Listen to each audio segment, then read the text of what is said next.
I'm pleased to introduce the Ludwig von Mises Memorial Lecture sponsored by James Walker. Hans-Hermann Hoppe earned both his PhD in philosophy and his habilitation in sociology and economics from the Goethe University in Frankfurt. He taught at several German universities as well as the Johns Hopkins University Bologna Center for Advanced International Studies in Bologna, Italy. An Austrian school economist and libertarian anarcho-capitalist philosopher, Hoppe is Distinguished Fellow with the Ludwig von Mises Institute, founder and president of the Property and Freedom Society. He is also the former editor of the Journal of Libertarian Studies and a lifetime member of the Royal Horticultural Society. I didn't know that.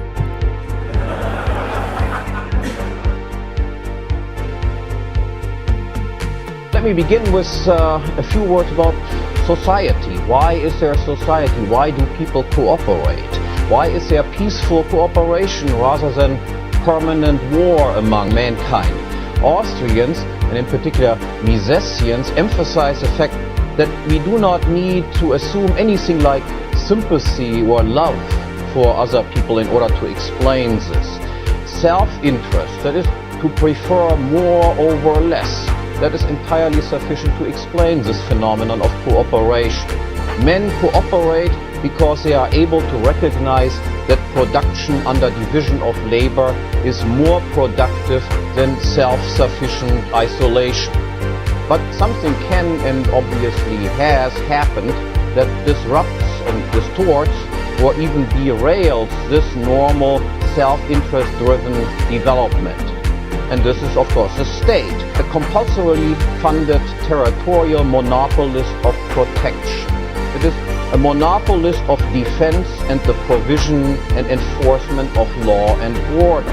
The decisive step in diverting human history from its natural course, that is the original sin of mankind, so to speak, occurs with the monopolization of the provision of protection, defense, security and order. Once there is no longer free entry into the business of property protection, or into any other business for that matter, the price of protection will rise and the quality of protection will fall. The monopolist will become increasingly less of a protector of our property and increasingly more become a protection racket or even a systematic exploiter of property owners.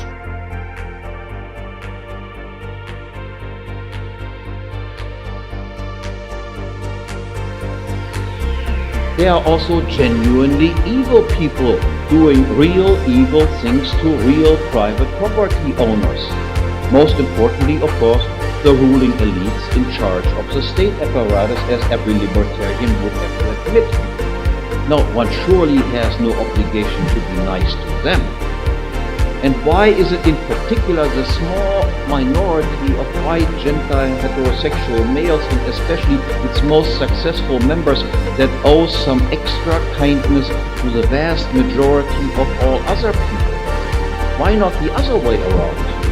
After all, most, if not all technical inventions, machines, tools and gadgets in current use everywhere and anywhere, on which our current living standards and comforts largely and decisively depend, originated with them. All other people, by and large, imitated what they had invented and constructed first. All others inherited the knowledge embodied in the inventor's products for free. And isn't it the typical white hierarchical family household of father, mother, their common children and prospective heirs, and their bourgeois conduct and lifestyle, that is everything that the left despises, disparages and maligns? Isn't it that lifestyle and that social order that is the economically most successful model of social organization the world has ever seen, with the greatest accumulation of capital goods and wealth, and the highest average living standards?